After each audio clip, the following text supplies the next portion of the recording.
Salamat. And moving now to PAGCOR, Chairperson Tenco, please. Sir, I wish to go straight to the point. In your media interview, sinabi niyo po na may opisyal ng gobyerno, specifically a former cabinet official, who lobbied on behalf of illegal POGOs. So, Chair, on September 12, 2023, Lucky South 99 Outsourcing Incorporated submitted to PAGCOR an application for internet gaming license. And I'll flash the application now.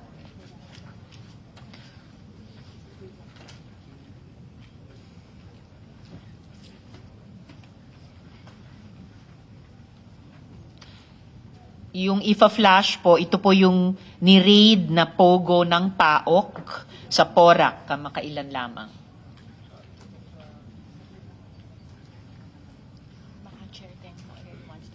Okay. So while we're uploading that application letter, so Chair, baka gusto nyo na pong sagutin yung tanong ko tungkol dun sa former cabinet official who lobbied on behalf of illegal POGOs. Magandang umaga po, Magandang umaga po. Risa. Gusto ko lang pong sa pagkakataong ito ikwento yung nangyari sometime in July 2023 kung saan mga ikatlong linggo po yun ng Hulyo 2023, tumanggap po yung aking tanggapan ng tawag mula kay dating Secretary Harry Roque. Doon ay humihingi po siya ng appointment sa akin. So, nung pong ika-26 ng Hulyo 2023 din, nagkaroon po ng pagkakataon na bimisita po sa aking tanggapan sa PAGCOR nung po'y nasa Ermita pa kami. Siya po'y nabigyan ng appointment at siya po ay dumating sa aking tanggapan. Kasama ko po noon na sa akin tanggapan ay si Attorney Jessa Fernandez na nandito rin naman. Siya po ang head ng OGLD. Dumating po si dating Secretary Harry Roque, kasama po ang isang babae at ipinakilala po niya sa amin ni Attorney Jessa. Ang babaeng yun ay si Cassandra Leong. At sa kanya pong pagpapakilala sa amin ay sinabi po niya na may problema po na hinaharap si Binibining Cassandra Leong at ito ay nauukol sa kanyang pagbabayad ng lahat ng mga billing ng kumpanyang kinakatawan niya sa PAGCOR. So, tinanong ko po si Binibining Cassandra Ong kung ano ba yung problema. At ang sabi po niya, siya daw po ay nagtiwala sa kanilang authorized representative na nagngangalang Mr. Dennis Cunanan. At yun daw po 6 na buwan na dapat ibinabayad nilang mga buwis sa PAGCOR ay binibigay niya kay Ginoong Cunanan para ibayad sa PAGCOR. At bukod daw po doon sa mga buwanang mga dapat bayaran sa PAGCOR, ang sabi po ni Binibining Cassandra Ong ay may sinisingil pa raw na mga additional fees na fines and penalties si Ginoong Dennis Cunanan sa kay Cassandra. So, ang kwento po niya, buwanan po, ibinibigay niya yung pera kay Ginoong Dennis Cunanan at pinaniniwalaan niya na yun ay ibinabayad sa PAGCOR. Kaya nagulat daw sila nang magpadala po ng sulat ang tanggapan ni Attorney Jessa Fernandez sa kanila na nagsasabing meron silang arrears na 6 na buwan. Himigit kumulang po yun sa 500,000 dolyares, US dollars. So, sabi ni Cassandra, sa aking naalala, Chairman, ang totoo po, habang tayo ay nag-uusap, meron na pong nagbabayad sa Land Bank of the Philippines sa account ng PAGCOR para po yung arrears na himigit kumulang sa 500,000 dolyares, US dollars, ay mabawasan. So sabi ko sa kanya, bakit ka nagtiwala kay Ginoong Dennis Conanan at hindi ka na lang nagbabayad ng diretsyo sa Land Bank of the Philippines account ng PAGCOR? Ang sabi po niya ay si Ginoong Conanan ay pinagtitiwalaan niya sapagkat siya ang nag-facilitate nung lisensya nung kumpanyang kinakatawan niya at ganoon din siya ang official na kinatawan ng kumpanyang yon na nakaregister sa PAGCOR. So, sabi ko po sa kanya, ano po bang inyong pakay dito? Unay, nakikiusap sila na kung maaari mabigyan sila ng pagkakataong mabayaran yung arrears. At inulit ko, sinabi niya, habang kami nagpupulong noon, meron na raw nagbabayad sa Land Bank ng portion lamang ng 500,000 dolyares. Bukod po doon, hinihiling po nila dahil sa kami po ay nagbago na ng mga patakaran at ng struktura nung Hulyo, mag-i-expire po yung lisensyang in-issue nung nakaraang board ng PAGCOR sometime po ng October 2023, dahilan sa kami ay nagbigay ng panibagong mga panuntunan or guidelines, gusto na nilang magpasa din ng reapplication. Chair, if I may interrupt, Opo. sa pagitan po nung Hulyo Opo. na nakipag-meeting sa inyo si dating Secretary Roque at kasama si Miss Cassandra Ong, Opo. at yung Oktubre na mag-e-expire yung lisensya nung inilalakad niyang POGO, nag-follow up ba si dating Secretary Roque sa inyo? Hindi po. Hindi po. At liliwanagin ko din, si Secretary Roque po ay nandun, hindi naman po siya nag-pre-pressure, hindi naman po. Siya din lang po ay nakikiusap na kung maaari lang ay matulungan yung si Cassandra Ong. So, hindi pa po siya nagpa-follow up noon. Dahil po, Hindi pa po nagfa-follow hindi up pa po, noon. dahil nung Pero September nag-follow up eventually? ang sabi ko po doon sa pulong, kung kayo ay magre-reapply ulit dito sa bagong patakaran at guidelines ng PAGCOR, mangyaring isumiti mo lahat ng mga dokumento na kailangan namin sa ngayon. Dahil sa iniba na namin ang struktura, hindi na basta-basta kayo makapag-a-apply pag hindi nyo susundin yung bago naming guidelines. Dahil ganun po yung sinabi nyo sa kanya pagkatapos nung July meeting, pero nandun kasama nyo nung July meeting si Attorney Jessa, hindi nag-follow up sa inyo si dating Sec Roque, pero nag-follow up po ba siya, halimbawa kay Attorney Jessa? Ipagpapatuloy ko lang po, no? Sige po. Pagkatapos naman po, sabi ko, yun po ang aking sinabi sa kanila, may bagong patakaran na, maghihigpit na po kami dahil nga dito sa mga nakita nating mga naganap nung bandang Mayo nung panahon na yon at maraming mga lumalabas po ng mga hindi magagandang balita tungkol sa iba't ibang mga licensees ng PAGCOR. Nakapag-file po sila sometime in September na. 2023. Babalikan ko lang po, noon ding hapon na yon, pina-check ko, tunay nga pong nagbayad si Cassandra or yung kinatawan niya sa Land Bank sa pamamagitan po ng kopya ng deposit slip ng himigit kumulang mga 203,000 US dollars.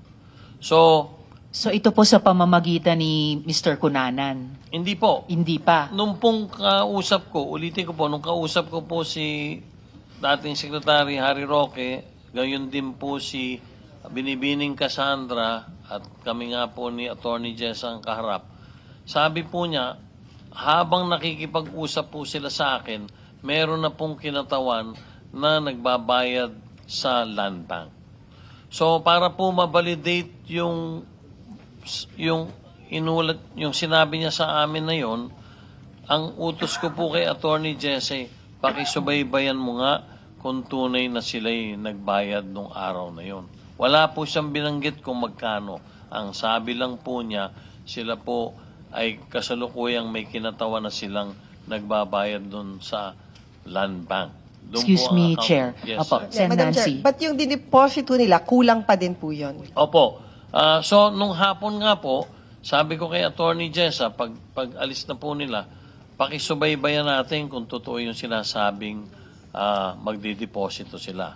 So, nung hapon din yun po, nakatanggap na kami ng bank deposit slip sa account po ng PAGCOR at ito po ay nagkakahalagang 203,000. In short, Senator Binay, hindi po yung kabuuang amount na 500,000 ang naibayad. Kasi sabi din po, baka din daw pwedeng payment over time yung arrears dahil nga naloko sila ni Ginoong Dennis Cunanan.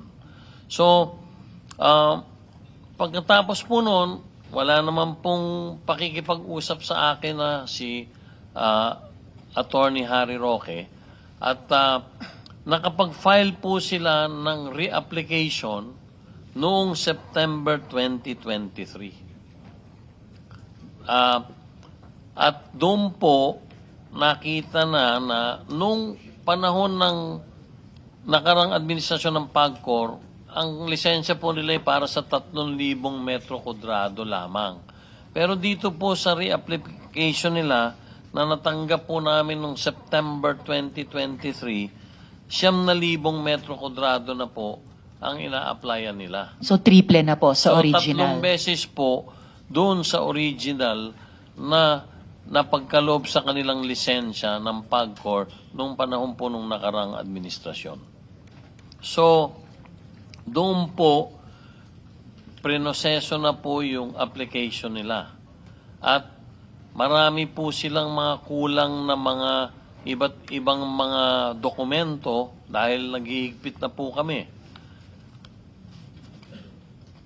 After dun po, diretso na pong tumatawag si Attorney Roque or nakikipag-ugnayan kay Attorney Jessa Fernandez. Ilang beses po tumawag si dating Sec Roque kay Attorney Jessa?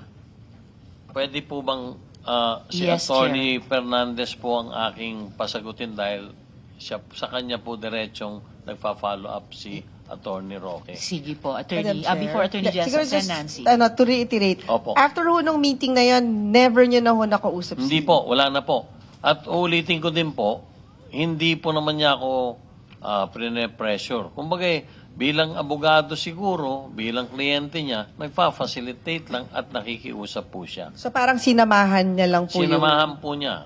Maliwanag po yun dahil doon ko po nakilala si Binibining Cassandra Ong. Doon nga pala, tinanong ko rin, if I may just, Ma'am, bakit po si Dennis Cunanan ang inyong representative kung kayo naman ang talagang nagpapatakbo niyan?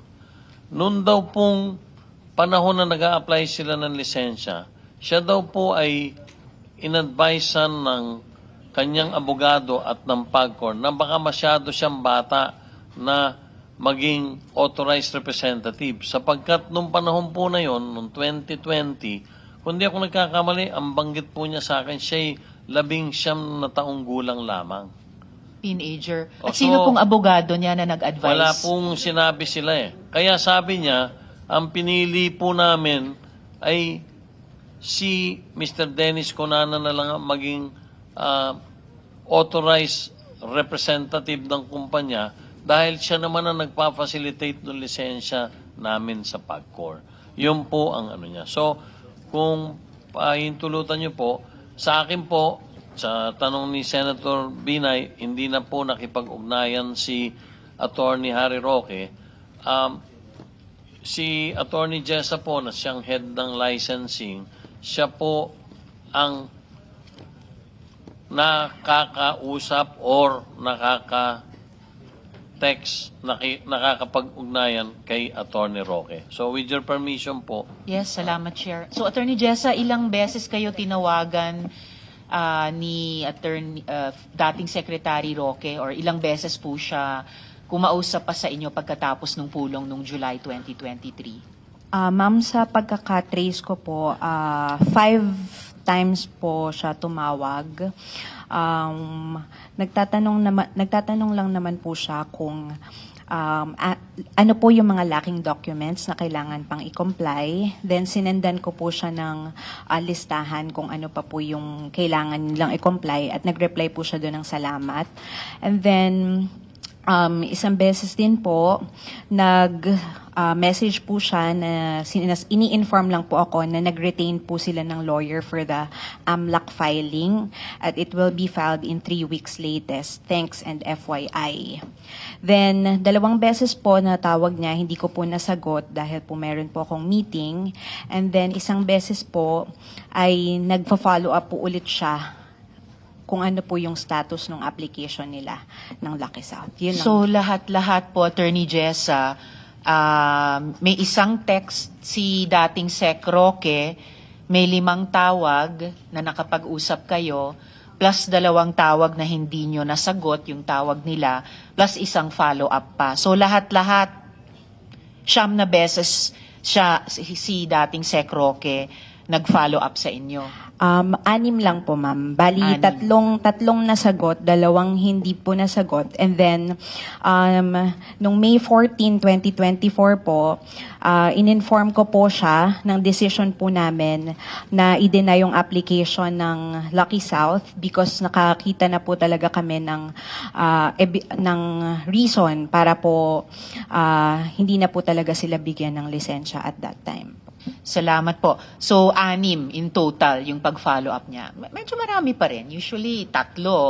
Ano na yun par for the course na, pero doble pa doon, 6. So, Attorney Jessa, so ito po, na-load na po namin yung itong slide na ito. Ito po yung naka-flash ay official attachment sa application ng Lucky South 99. Tama po ba?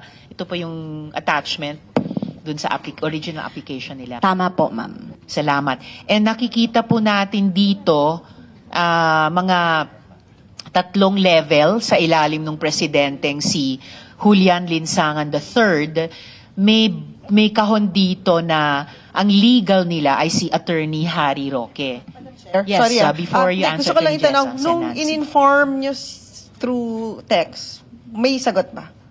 Through phone call po yun. Ang sabi niya lang po, ganun ba, i-inform ko na lang po yung principals po niya. Okay. So, and then walang face-to-face meeting. And on record, wala namang, hindi siya nagsabi na, dapat bigyan nyo ng permit, walang ganung demand.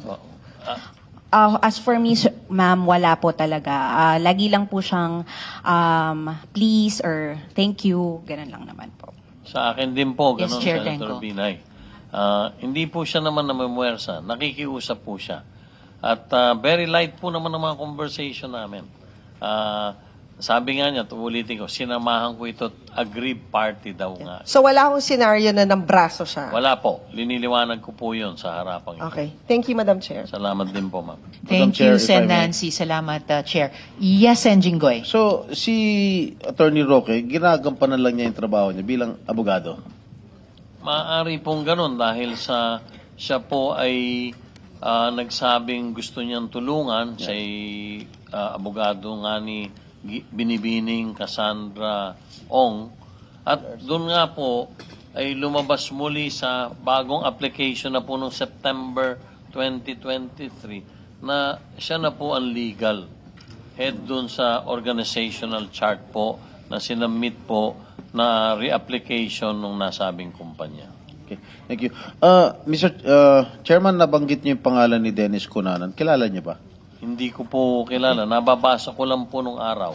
Just to give you an additional information, this person, itong Dennis Cunanan, itong pangalan ito, rings a bell to me. Dahil he was a former deputy director of TLRC, yung Technology and Livelihood Resource Center, no? And he was also involved during the investigation of the pork barrel here in the Senate. And he was convicted. 3 TLRC executives get 26 years for this pork scam. So itong taong ito ay convicted felon. All right, just to give you an additional information. Salamat, Sen. Jinggoy. So, mabalik lang dito sa slide na ito. No? So, malinaw po, nakalagay sa legal ng Lucky South 99 si Attorney Harry Roque. So, tama po ba itong binabasa ko? Yes, ma'am. I Attorney confirm Jessa. po na pinasa po nila yung Confirm. document. Salamat po. Kasi kung tama nga, ito'y taliwas sa kanyang sinabi sa media na Whirlwind Corporation lang ang kanyang representation. Samantalang dito sa organizational chart ng Lucky South 99, malinaw na legal siya. So, hindi siya nagsabi ng totoo sa media. Nagsinungaling siya sa media. Okay? So, gusto ko lang i-make off record na iyon. At just to confirm, no, sa interaction nyo po, ang pagpresenta niya at pagkaintindi nyo, abogado talaga ng pogo na ito, si dating Sec. Harry Roque. Yes, ma'am. Alright, thank you very much, Attorney. At this point po, Chair and colleagues, I'd like